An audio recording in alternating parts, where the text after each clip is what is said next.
Hi నమస్తే. నమస్తే. First of all congrats అండి. థ్యాంక్ యూ అండి. Thank you. మీ కెరియర్‌లో ది బిగ్గెస్ట్ సక్సెస్ అనుకుంటున్నారు? One of the yes. అంటే చాలా కోణాల నుంచి చూస్తే మీ జోనర్ కొత్త, మీరు టచ్ అయిన కొత్త జోనర్, స్టార్స్తో యాక్ట్ చేయలేదు, టీంలో కూడా చాలా మంది ఉన్నారు. అసలు ఈ టైంకి కథ వర్కౌట్ అవుద్దా లేదా అన్న మీమాంస ఉంది. కొత్త అంటే ఫ్రెష్ టేక్, ఫ్రెష్ కథ, నాట్ జస్ట్ అంటే ఒక మ్యూజికల్ లవ్ స్టోరీ ఇట్లా కాకుండా కొత్త అంటే తెలుగు ఆడియన్స్కి ఇన్ జనరల్ కూడా కొత్త కథ, నేపథ్యం వేరేది. అండ్ దెన్ మీరు అన్నట్టు స్టార్స్ తోటి first time, and then bigger scale, bigger canvas. So అన్నిటి మీద సక్సెస్ చాలా చాలా స్వీట్, అంటే it's very sweet and very satisfying. అంటే ఆడియన్స్కి తెలుగు ప్రేక్షకులు నిజంగా థ్యాంక్స్ చెప్పాలి. అండ్ తెలుగు ప్రేక్షకులు, ఓవర్సీస్ ఆడియన్స్ కానీ చాలా చాలా గొప్ప పెద్ద హిట్ చేశారు. చాలా థ్యాంక్స్. ఫస్ట్ 10 నిమిషాలకు మనకు అర్థమైపోద్ది శేఖర్ లేదు, తనది కానీ జోనర్ ఏదో టచ్ చేస్తాడు. ఎందుకంటే ఆ విజువల్స్ కానీ, ఆ టేక్ కానీ ఇవన్నీ మనకు కొత్త. శేఖర్ కమల నుంచి అంటే ఫస్ట్ సీన్ నుంచే ఆడియన్ని ట్యూన్ చేయాలి అని ఫిక్స్ అయ్యారా? అదే అసలు నేను అదేమంటే ఎజెండా అసలు ఆడియన్స్ ఏంటి అనేది నాకు రైటింగ్ టైంలో అనుకోను. యాక్చువల్లీ నేను మామూలుగా రాసుకుంటూ వెళ్ళి మేమంతా వర్కౌట్ చేసి ఈ సినిమా, ఈ కథ అవసరమా, చెప్పాలా, ఇది అన్ని దాన్ని దాటుకుని వెళ్ళి కథ రాయడం స్టార్ట్ చేసిన తర్వాత ఇంకా కథగా వెళ్తుంది. అంటే ఒక్కొక్క పాత్ర, దాని మోటివ్, దాని ఇదేంటి నెక్స్ట్ అంతే. మీరు కొత్తగా ఫస్ట్ నుంచి కొత్తగా ఎందుకంటే ఇంకో ఆస్పెక్ట్ ప్రాబ్లం ఏంటంటే ఇప్పటిదాకా నా కెమెరామెన్ విజయ్ కుమార్ ఒక ప్యాలెట్ ఉంటుంది కదా బేసిక్గా. దీంట్లో నికేత్ బొమ్మే. సో అండ్ ఆల్సో నేపథ్యం అది బాంబే నేపథ్యం, రిచ్, అంటే అంత అవుట్రేట్, అంత అబ్సీన్లీ, అంటే అది అంత అసలు అంత రిచ్ నేను ఎప్పుడు టచ్ చేయలేదు. సో అవన్నీ కొత్తగా అనిపించుంటాయి బాగా. సో అందుకే బిగినింగ్ నుంచి ఇదేదో ఇది వేరే కైండ్ ఆఫ్ సినిమా. అంటే స్కేల్ అనే రిగ్ మీద బ్లాస్ట్, సముద్రం, అంటే ఇట్స్ అ రిచ్ క్యాన్వస్లా స్టార్ట్ అయి ఉంటుంది. కానీ నా పాత్ర అంటే ఇదని అలవాటు చేయడం అని కాదు, ఇంకా అది ఎగ్జాక్ట్లీ ఒక్కొక్క మూమెంట్లో ఒక క్యాపిటలిస్ట్ ప్లాన్, అది ప్లాన్కి ఎగ్జిక్యూషన్, ఒక హెల్ప్, ఇది ఇట్లనే వెళ్ళింది. మీ దగ్గర ఉన్న బేసిక్ ప్రాబ్లం ఏంటంటే ఒక కథ రాసుకుంటారు, దాని మీద రీసెర్చ్ చేస్తారు, ఒక టైం ట్రావెల్ చేస్తారు, దాంతోపాటు ఒక 4 ఏళ్ళు అవుద్ది సినిమా. మీరు కథ అనుకున్న దగ్గర నుంచి అవుట్పుట్ బయటకు వచ్చే వరకు 4 ఏళ్ళు అవుద్ది. ఈలోపు 4 ఏళ్ళలోపు చాలా మారిపోవచ్చు. సొసైటీ మారిపోద్ది, ఆడియన్స్ మైండ్ సెట్ మారిపోద్ది, అసలు సినిమాని చూసే విధానం మారిపోద్ది. ఈ భయం ఉంటుంది కదా ఒక రైటర్గా? అంటే 4 ఏళ్ళ మధ్యలో ఉండదు. అంటే కథ అనుకున్న తర్వాత నేను తీసే టైంలో మారిపోద్ది అనేది ఎప్పుడు రాలే. కానీ కథ అనుకో ముందే వస్తుంది నాకు. అంటే బేసిక్గా అంటే నేను యాజ్ పర్ నేను ఇప్పుడు 25 ఇయర్స్ అయింది. నేను నెక్స్ట్ సినిమా ఏం చేయాలి, నా ఏజ్, ఇది నా టేస్ట్ ఉంటాయి కదా, నా లైక్స్, నా సిగ్నేచర్, నా స్టైల్, ఇవన్నీ అవుట్డేట్ అవుతాయని భయం ఉంటుంది. ఇప్పుడు హ్యాపీ డేస్ కూడా నేను కాలేజ్ నుంచి బయటకు వచ్చి, ఇంజనీరింగ్ కాలేజ్ బయటకు వచ్చి నాకు ఆల్మోస్ట్ 20 ఇయర్స్ తర్వాత నేను హ్యాపీ డేస్ తీశాను. సో అది నేను వెళ్ళి కాలేజ్లో చాలాసార్లు తిరిగాను. అంటే ఏంటి కాలేజ్ మైండ్ సెట్ ఎలా ఉంది, ఇది ఏమైనా మారిందా, అలాంటి ఫియర్ ఉంటుంది. కానీ సినిమా తీసే టైంలో టేస్ట్ మారిపోతుంది. లీడర్ కూడా అప్పుడు తీసిన పొలిటికల్ సినారియోకి అప్పుడు 1,00,000 కోట్లు అనేది కొంచెం అది రియాలిటీ, కానీ అది పబ్లిక్లో అంత నానుడుగా లేదు. అది యాక్చువల్లీ అంటే అంత ఎక్కువ మరీ ఏదో చెప్పాడు అనుకుంటే అది నిజం అట్లా అవుతుంది కదా. సో కొంచెం అహెడ్ థింక్ చేస్తాను, నేను ట్రై చేస్తాను, కొంచెం రియాలిటీ ఏదో అనమాట. సో ఆ భయం ఆఫ్ ఏ కథ అయినా అది రెలవెంటా, అది నా వల్ల నేనేదో రిపీట్ అయ్యి ఏమైనా ఓల్డ్తే చెప్తున్నానా అనే భయం ఉంటుంది తప్ప అవుట్డేట్ అనేది భయం ఉండదు. అంటే డ్యూరింగ్ మేకింగ్ సీన్స్ రాస్తున్నప్పుడు జడ్జిమెంట్, ఈ సీన్ వర్కౌట్ అవుద్దా, నేను కరెక్ట్ పాత్రలో వెళ్తున్నాను లేదా అన్నది ఒక చెక్ పాయింట్ ఎక్కడ ఉండాలి ఒక డైరెక్టర్కి, ఒక రైటర్కి. మీ చెక్ పాయింట్ ఏంటి? మీరు అంత ఫ్రీడమ్ మీ రైటర్స్కి, మీ టీంకి ఏమైనా ఇస్తారు? ఇస్తాను బేసిక్గా. అంటే బేసిక్గా అంతా ఇట్స్ కొలాబరేటివ్ ఎఫర్ట్. బేసిక్గా అనుకుంటాము ఇది వరకు, ఇది కొంచెం ఎక్కువ మాట్లాడుతున్నాడు. క్యారెక్టర్స్ డిఫైన్ చేసిన తర్వాత నా సినిమాలో అట్లీస్ట్ కుబేరాలో క్యారెక్టర్స్ డిఫైన్ చేసిన తర్వాత సీన్స్ రైటింగ్ మొత్తం ఆ పర్వ్యూలోనే ఉంటుంది అనమాట. అంటే ఇప్పుడు అహంభావి అతను అన్ని సాధించాలని స్వార్థము, లాక్కోవడము, అండ్ దెన్ గర్వము, అంటే ఏదైనా చేయగలని ఒక అంటే ఒక మొనార్క్ లాంటి బిహేవియర్ ఉంటుంది, ఒక డిక్టేటోరియల్ బిహేవియర్ అతనిది. ఎప్పుడు అంటే అసలు కాన్స్టెంట్ స్ట్రగుల్లో ఉన్నది మన దీపక్ క్యారెక్టర్. సో అంటే ఎప్పుడు కాన్ఫ్లిక్టెడ్, అంటే ఇది కరెక్టా కాదా అని ఫ్రమ్ డే 1 అతను ఒప్పుకున్నప్పటి నుంచి కూడా అతనికి దానికి ఎప్పుడు దానికి జస్టిఫై చేయాలని ఫ్యామిలీ ఉంది కాబట్టి ఫ్యామిలీ అట్లా ఏదో జస్టిఫికేషన్ ఎత్తుక్కుని ఎప్పుడు తప్పని పడే క్యారెక్టర్ అది. అండ్ దేవాకి ఏమీ తెలియని క్యారెక్టర్. నాకు అసలు నాకు బతుకు కోసమే బతుకు, నాకు కోపం లేదు, అది ఆశ లేదు, నాకు నాన్నోడు లేడు, ఇది ఈరోజు నా ఇల్లు ఇక్కడ అక్కడ, ఇప్పుడు ఏ వారం అయితే ఆ వారం అక్కడ అడుక్కుంటాను, అంతకు మించి లేనిది. సో సీన్స్ రాసేటప్పుడు సమీర క్యారెక్టర్ ఒక స్ట్రగల్డ్, అక్కడి నుంచి బయటకు వచ్చి ఏమీ లేని, అంటే ఇప్పుడు తన లైఫ్ ఏంటి అని ఎత్తుక్కునే క్యారెక్టర్. సో ఇప్పుడు సీన్స్ రాసుకునేటప్పుడు వాళ్ళు ఆ పరిధి ఇప్పుడు సడన్గా ఇప్పుడు ఇందాక పోయివా లిరిక్స్ అప్పుడు చాలా కాన్షియస్గా మేము ఒక బిచ్చగాడు ఇప్పుడు లైఫ్ ఫిలాసఫీ చెప్పడు, వాడికి తెలిసిన ఒకటే మాట, బతుకు కోసం బతుకు అంటాడు,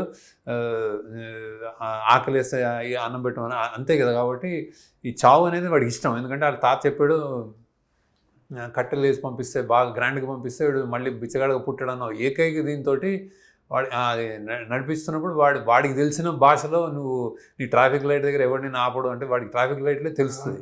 సో అలాంటి నేపథ్యంలో తారాజు రాకెట్లు గీట్లు పైన ఇంతకంటే పైకి వెళ్ళిపోతాం అంటే చనిపోయిన వాళ్ళు పైన ఉంటారన్న ఒక ఆ పర్వ్యూలోనే రాయడం జరిగింది. సో సీన్స్ అన్నీ అంతే అనమాట బేసిక్గా.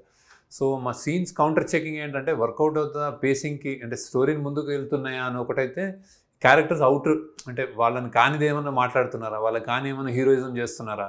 సో దేవాకు కూడా వాడు చెన్నై ఇది నాకు డబ్బులు కావాలన్నప్పుడు రిపీటెడ్గా ఒకటి చెప్తాడు, నీకు కోట్లు అంటే తెలియదురా, నీకు ఈ క్వాంటిఫై చేస్తాడు, దీంతో ఇంతమంది బిచ్చకాయలకి చేయొచ్చు అనేది వాడికి స్ట్రక్ అవుద్ది, అదే వాడికి చెప్తాడు, అదే రిపీటెడ్గా చెప్తా ఉంటాడు అందరికీ, ఇది అందుకే నాకు కావాలంటాడు. సో ఆ పరిధిలో రాసాను అనమాట. డైరెక్టర్గా చాలా విషయాల్ని మెటాఫర్గా చెప్పారు మరి. అంటే రాస్తున్నప్పుడు మీ ఒక సీన్ వెనకాల, ప్రతి సీన్ వెనకాల ఒక కథ ఉంటుంది మీకు రాసుకునేటప్పుడు, అది ఆడియన్కి ట్రాన్స్లేట్ అవ్వచ్చు అవ్వకపోవచ్చు, కానీ మీదంటూ ఒక కథ ఉంటుంది. ఫర్ ఎగ్జాంపుల్ గుడి మెట్లెక్కే సీన్ వెనకాల మీకంటూ ఒక కథ ఉంటుంది. క్లైమాక్స్లో చెత్త కుప్పలో విలన్ని తగలబెట్టేయడం వెనకాల మీకు ఒక కథ ఒకటి ఉంటుంది. అది ఆడియన్కి ట్రాన్స్లేట్ అవ్వడానికి ఒక రైటర్గా మీరు పడే స్ట్రగుల్ ఏంటి?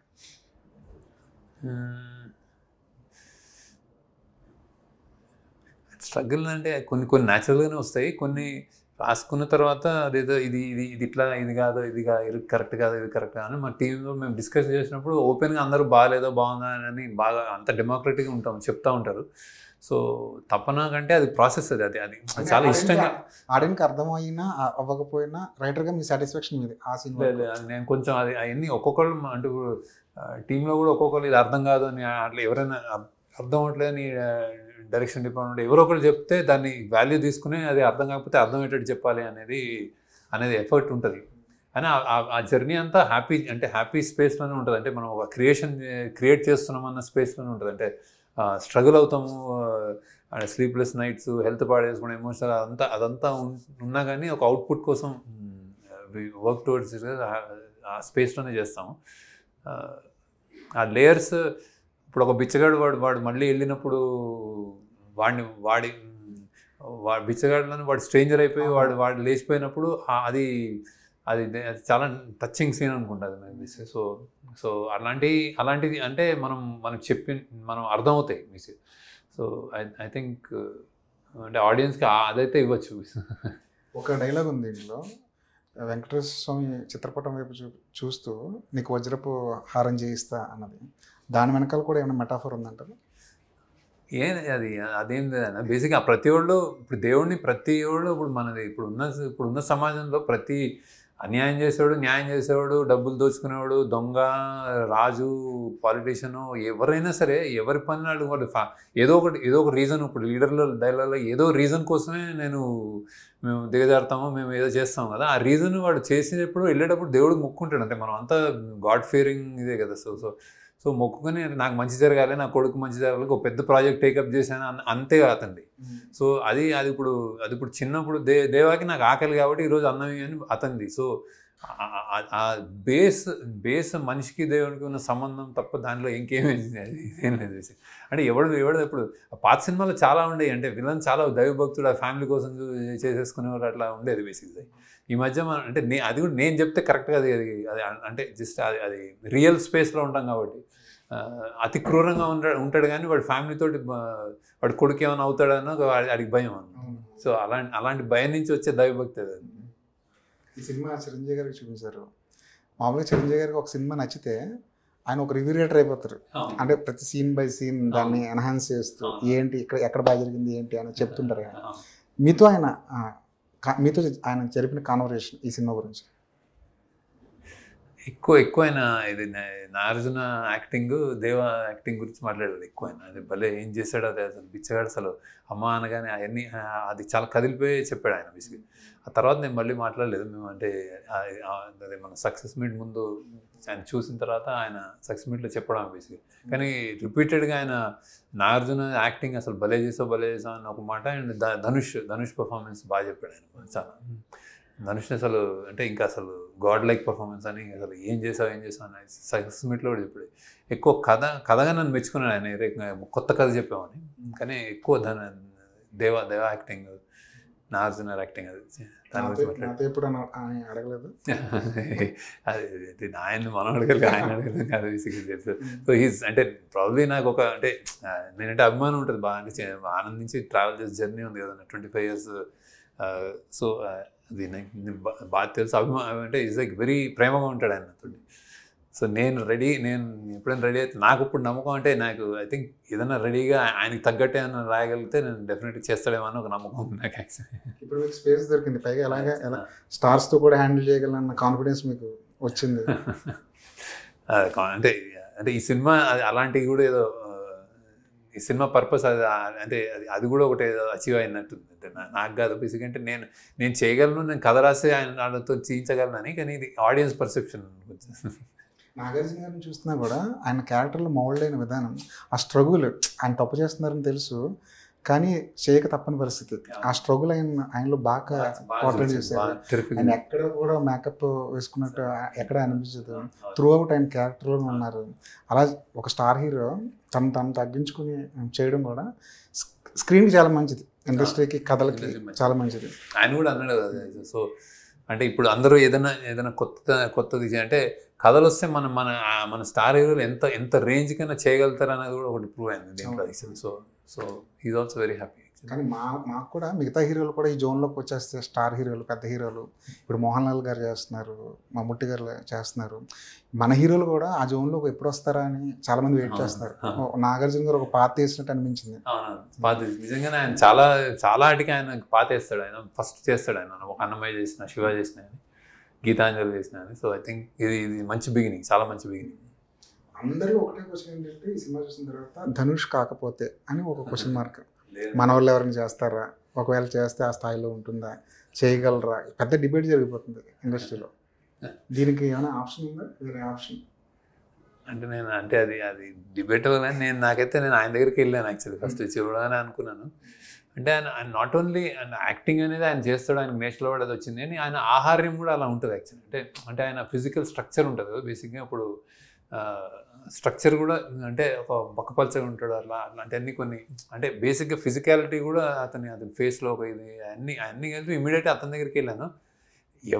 ఎవరు చేస్తారంటే ఇంకా ప్రతి వాళ్ళు యాక్టర్స్ అన్న వాళ్ళు, స్టార్స్ యాక్టర్స్ అన్న వాళ్ళు ఏ క్యారెక్టర్ అయినా నాకు తెలిసి చేయగలుగుతారు, చేస్తారు, చేయాలి కూడా బేసిక్గా. అంటే అది ఏ రేంజ్ అనేది మనం ఒక క్యారెక్టర్ వచ్చేసిన తర్వాత మనం కంపేర్ చేయకూడదు. యాక్చువల్లీ డైరెక్టర్గా నా దీంట్లో ఉన్న అసలు చేయకూడదు. ఎందుకంటే ప్రతి వాళ్ళు వాళ్ళకి అంటే ఒక న్యూయాన్స్ ఉంటుంది కదా, వాళ్ళ న్యూయాన్స్ ఒక స్టైల్ ఉంటుంది, వాళ్ళు అలా చేస్తారు అట్లా. సో కానీ ఈయన మాత్రం ధనుష్ ఒక్కడే అన్నట్టయితే అనిపిస్తుంది. అంటే వేరే వాళ్ళు చేస్తారా చేయలేరా ఆ డిబేట్ కాదు అసలు. ఈ క్యారెక్టర్కి, దేవా క్యారెక్టర్కి అసలు ఆప్షన్ లేనట్టు అసలు దిగిపోయాడు అనమాట. వేరే దేవ వేరు, ధనుష్ వేరు అన్నది ఇక్కడ రావట్లేదు యాక్చువల్లీ. ఇంకో ప్లస్ పాయింట్ ఏంటంటే ధనుష్కి సూట్ వేస్తే సూట్ అయిపోతాడు, అతనికి ఏ డ్రెస్ వేస్తే దాంట్లోకి మెల్ట్ అయిపోతుంటాడు. ప్రాబ్లం ఏంటంటే సార్, తెలుగులో ఇంత రీచ్ అయిన సినిమా తమిళ్లో మిగతా లాంగ్వేజ్లో ఎందుకు వెళ్ళట్లేదు? అంటే వాళ్ళు ఏమన్నా కేవలం ఇది తెలుగు సినిమా అని చూస్తున్నారా, తమిళ ఆడియన్స్ ఏమన్నా? బిగినింగ్ కొంచెం మాకు అంటే బిగినింగ్ ప్రమోషన్లో పాన్ ఇండియా అనేది మేము కరెక్ట్గా యాక్చువల్లీ నాకు ఇప్పుడు లెసన్స్ ఏంటంటే పాన్ ఇండియా అనేది ఒకటి ఎత్తుకుంటే బేసిక్గా చాలా టైం పెట్టాలండి యాక్చువల్లీ.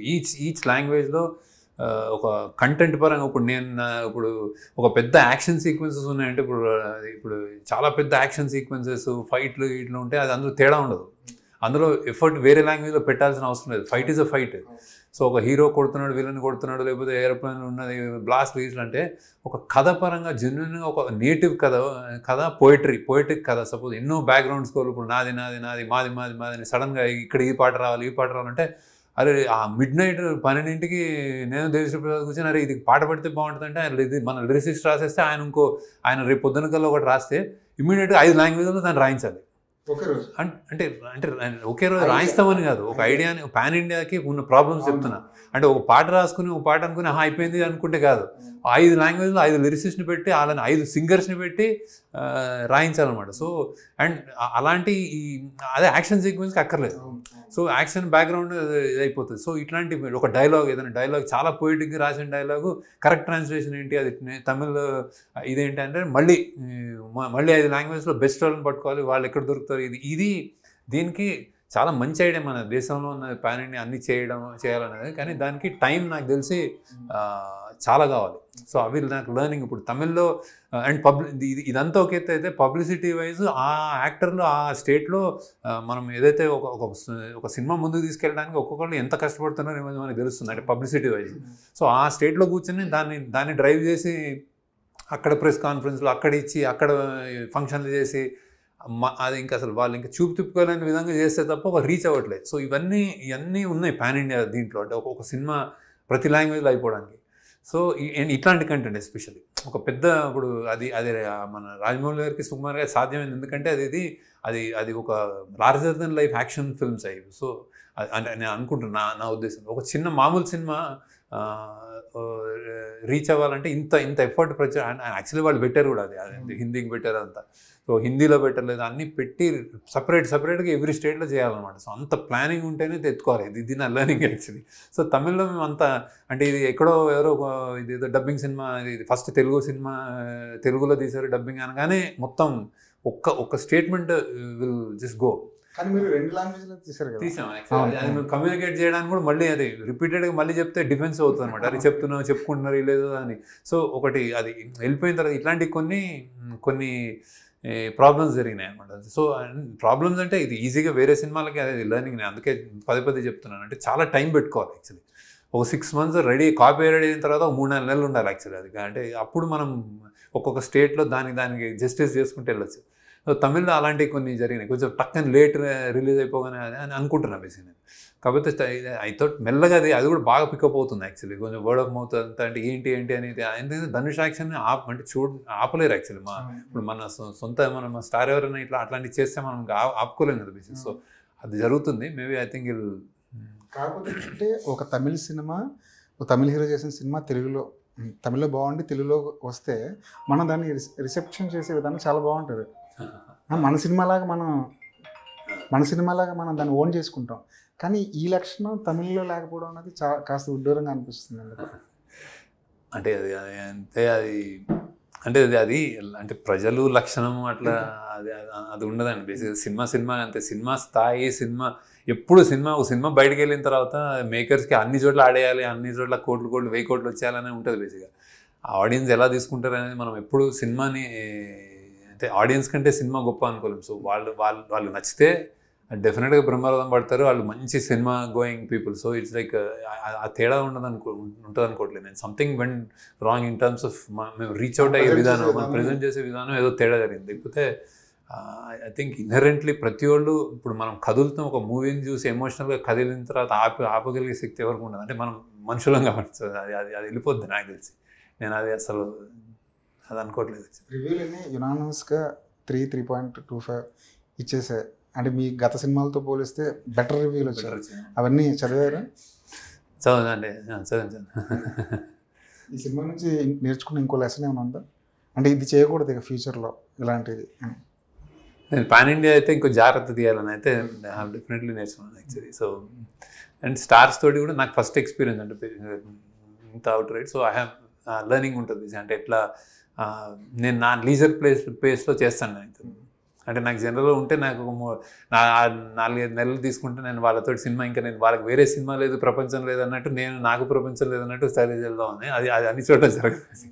స్టార్స్ తోటి వాళ్ళు మల్టిపుల్ సినిమాలు చేస్తుంటారు వేరే వేరే, అంటే అలా time and money is very precious కదా. సో అలాంటి కొన్ని లెర్నింగ్స్ వచ్చినాయి నాకు తీస్తే, అంటే అట్లీస్ట్ ప్లానింగ్ పర్ఫెక్ట్గా చేయాలని. ఈ అమ్మగారు ఏమన్నారు చూసిన తర్వాత? చాలా బాగుంది, మళ్ళీ చూస్తాను, ఇంకో 10 నిమిషాలు ఉంటే బాగుండేది రాను. నేనేం చెప్పలేదు, ఆయనకి ఏం తెలియదు, ఆవిడ 80+ కానీ ఆవిడ నా సినిమాలు ఏం చేసినా అంటే చాలా ఇంకా అసలు అంత ఆవుతో అంతే ఇంకా జస్ట్ ప్రేమతో చూస్తుంది కానీ మంచి బాగా చెప్తుంది అన్ని correct. So she like it a lot, cinema చాలా నచ్చింది. సెన్సిబుల్గా ఉంటే చెప్పే కామెంట్స్. ఈ సినిమాలో ఏది ఆవిడకి బాగా ఇష్టం? లీడర్ ఇష్టం బాగా. లీడర్ ఇష్టం. మా నాన్న కూడా లీడర్ ఇష్టం. He passed away, but he leader కొంచెం పెద్ద తరం వాళ్ళకి లీడర్ ఇష్టం. అంటే వాళ్ళు వేరే లెవెల్ లీడర్స్ చూస్తుంటారు కదా, ఇప్పుడున్న రోజు పేపర్లు చదివి ఇదేంట్రా అనుకుంటుంటారు కదా. లీడర్ బాగా చెప్పాం అనుకుంటుంది. ఇది కూడా బాగా నచ్చింది యాక్చువల్లీ, ఎందుకంటే బిచ్చగాడు అంటే ఒక అమాయకుడైన వాడు ఎలా ఇరుక్కున్నాడు అనేది బాగా, ఆ పాయింట్ యాక్చువల్లీ చాలా మాస్ పాయింట్ యాక్చువల్లీ. మీ అమ్మగారికి యాక్టింగ్ మీద ఒక ప్యాషన్ ఉంటుంది? లేదు, అది మా అమ్మ కాదు, మా అక్క యాక్టింగ్ అంటే నేను జస్ట్ ఫస్ట్ ఆనందం నాకు ఎవరు లేక పెడతాను, నా ప్యాషన్ ఏం లేదు, కనిపిస్తూ ఉంటుంది అప్పుడు. అప్పుడు అడగరా ఎప్పుడు? అస్సలు ఇంట్రెస్ట్ ఏం లేదు, చేయాలని ఏమి ఉండదు. బేసిక్గా జస్ట్ ఎప్పుడైనా నేను క్యారెక్టర్ అనుకుంటే ఎవరు లేకపోతే చేయాలి. ఆపద్ధర్మ యాక్టర్ లాగా అది అలా స్టార్ట్ అయింది. $1 నుంచి నాకు ఎవరిని పడితే నేను బయట కాస్టింగ్కి ఉన్నోళ్ళని పెట్టేయడం, చుట్టూ పద్మారావు నగర్లో ఎవరు ఉంటే అలా ఉండేది. ఇప్పటికే అక్కడ తిరుగుతుంటే రోడ్ల మీద వాళ్ళ రిసెప్షన్ ఎలా ఉంటుంది సార్? ఎవరైనా కలిసి మాట్లాడుతున్నప్పుడు పద్మనాభ ఏరియా వాళ్ళు కలిసి మాట్లాడుతున్నప్పుడు ఏ విషయాలు మాట్లాడుకుంటూ ఉంటారు మామూలుగా? ఏమంటే నన్నేమి ఎవరు ఇప్పుడు స్టార్డమ్ లాగా మాప్ చేయరు, అంటే ఓ అని చేయరు, కానీ చాలా ఒక మంచి స్మైల్, ఒక రెస్పెక్ట్ఫుల్ స్మైల్ ఇచ్చారే హాయ్ అంటారు. ఒక లైన్లో ఎవరైనా ముందుంటే నన్ను ముందుకు పంపిస్తారు, అరే రండి సార్ అని. ఇట్లాంటి చిన్న ఇస్తారు. పెట్రోల్ బంక్ లేదా నేనే డ్రైవ్ చేస్తున్న పెట్రోల్ అంటే నా కార్ అనేది తుడిచేస్తారు అప్పుడప్పుడు పైన, అట్లాంటివి ఉంటాయి. సో చిన్నవి అండి, ఏదైనా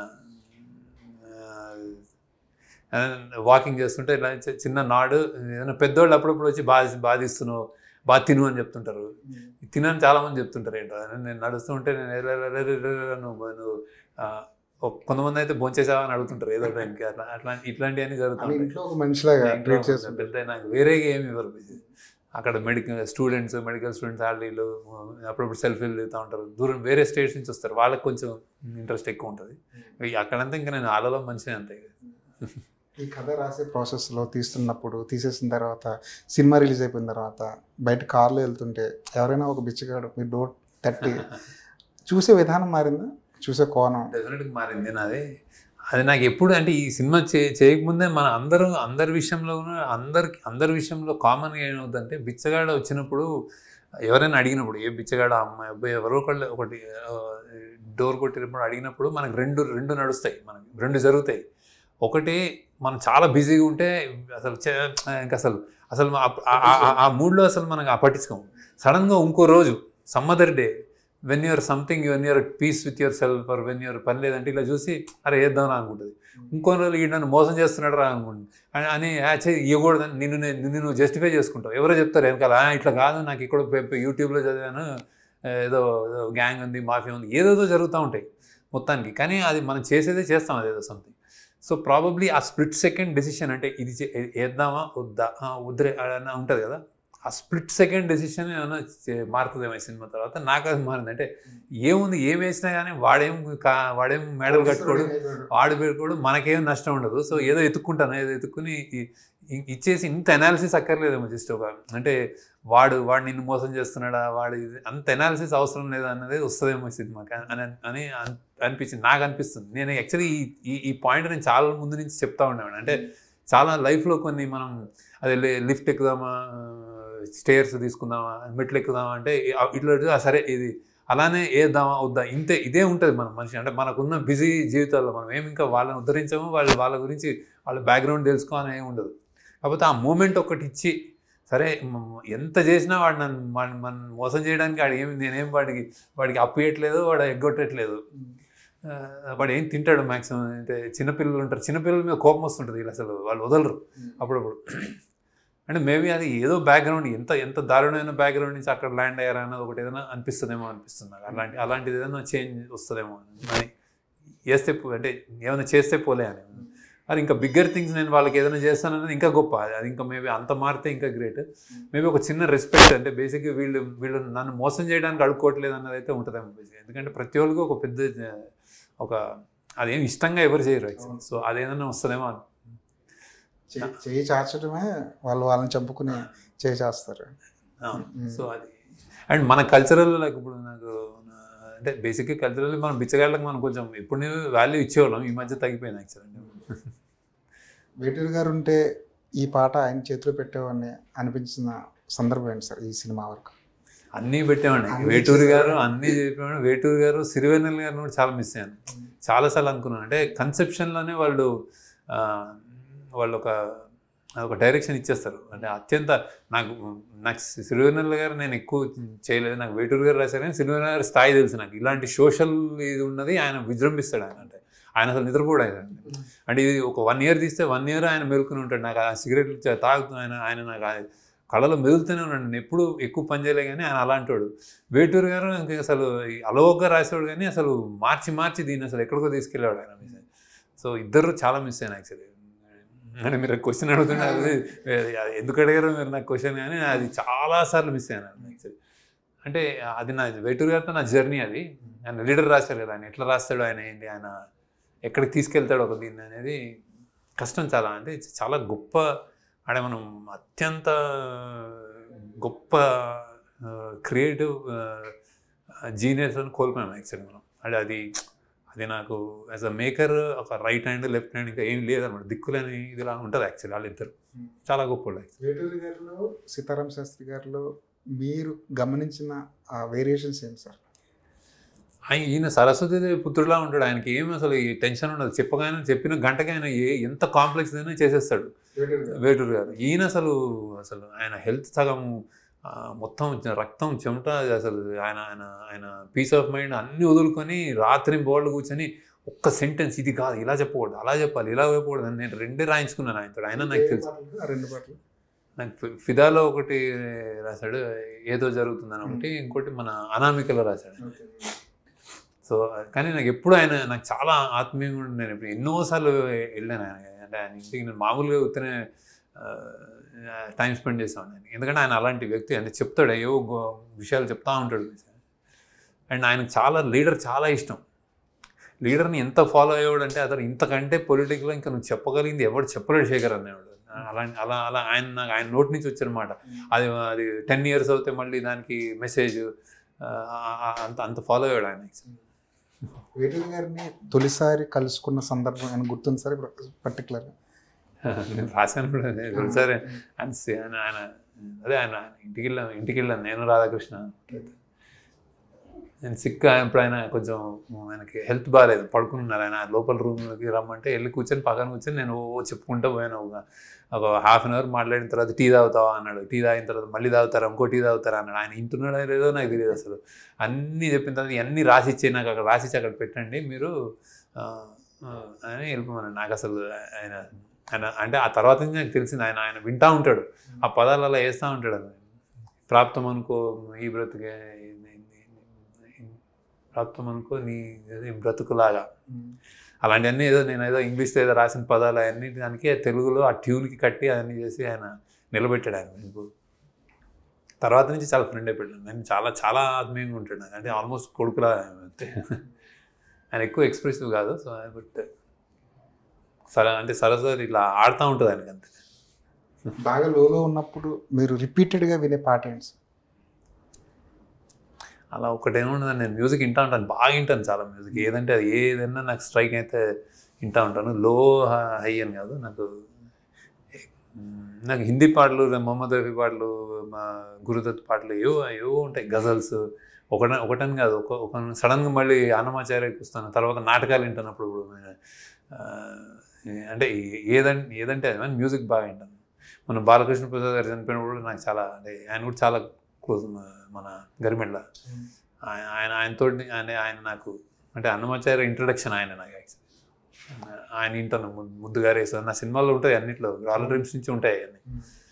వీళ్ళందరూ నాకు తెలియకుండా ఏదో అలా ముందుకు నడిపిస్తూ వచ్చిన వ్యక్తులు మ్యూజికల్గా. నాకేమైనా వచ్చండి, నాకు ఇయర్ ఉంది, నాకేం రాదు యాక్చువల్లీ. బట్ ఇప్పుడు ఈ నందకిషోర్ థింక్ హియస్ ఒక టెరిఫిక్ పొటెన్షియల్ చూస్తున్నాను. భాస్కర్ భట్ గారు ఎనీవే రాయగలుగుతారు అని అందరికి తెలుసు. అండ్ మన ఈయన కూడా చంద్రబోస్ గారు. కానీ అదే వేటూరు అయితే మిస్ అవుతాం. ఆయన పేరు చెప్పి నేను వేరే మెమరీస్కి వెళ్తాను. వేరే పుస్తకం ఓపెన్ చేసినట్టు ఉంటుంది. మ్యూజిక్ పరంగా కూడా మీ టేస్ట్ అర్థమవుతూ ఉంటుంది.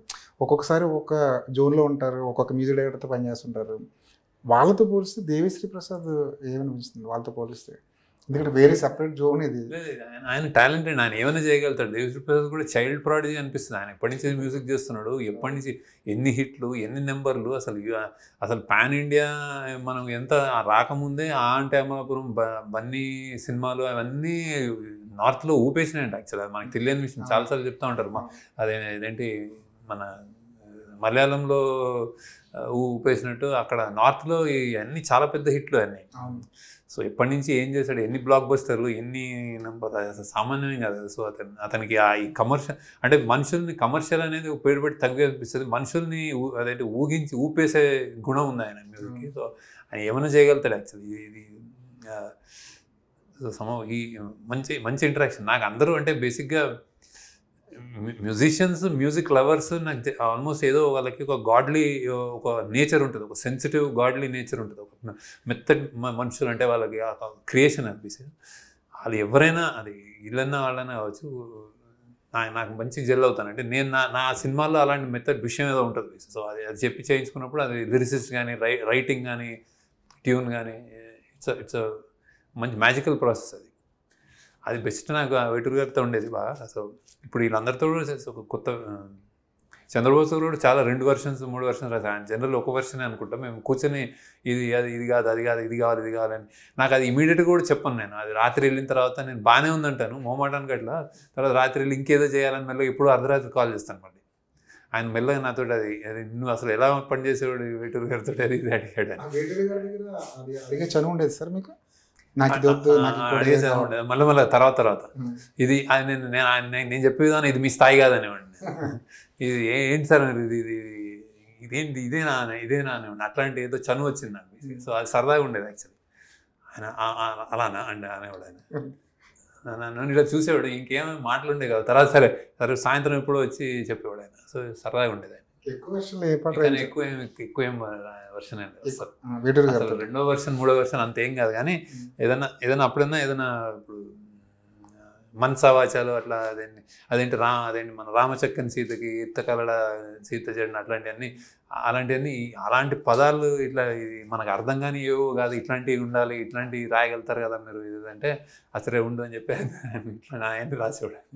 రాముడు సీత రిలేషన్షిప్ మీరు కథ చదివారు కదా, వాళ్ళ రొమాన్స్ వాళ్ళిద్దరు ఇలా వాళ్ళిద్దరూ ప్రేమగా ఉన్నప్పుడు మీరు ఏమనుకుంటారు, ఎలా రాస్తారు, అలాంటివి రాయండి సార్ అని అంటే అప్పుడు అది రాశాడు ఆయన.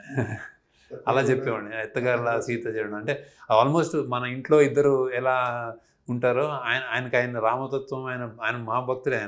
ఆయన ఎక్కువ శివుడు భక్తుడు. కానీ ఆయన్ని ఊహించుకొని రాసేవాడు. నెక్స్ట్ టైం సార్ ఇమీడియట్గా ఈసారైనా కొంచెం తొందరగా ఏదైనా ప్రాజెక్ట్ మూవ్ చేస్తారా? ట్రై చేద్దాం. జానర్ ఏదైనా ఫిక్స్ అయ్యారా? అసలు నాకు ఇంకో 1 month నాకు బ్రేక్ కావాలి సార్. ఏం లేదు, ఇంటర్వ్యూ చేయాలి కాబట్టి చేస్తున్నా. అంటే మన సినిమా రన్నింగ్లో ఉంది కాబట్టి ఇంటర్వ్యూ ఇవ్వాల్సి వస్తుంది. కానీ లేకపోతే యాక్చువల్లీ ఎగ్జాస్టెడ్, నాకు కొంచెం టైర్డ్ ఉన్నాను actually. So will see. Thank you very much. Kuber లాంటి ఒక మంచి సినిమా ఇచ్చినందుకు. Thank you.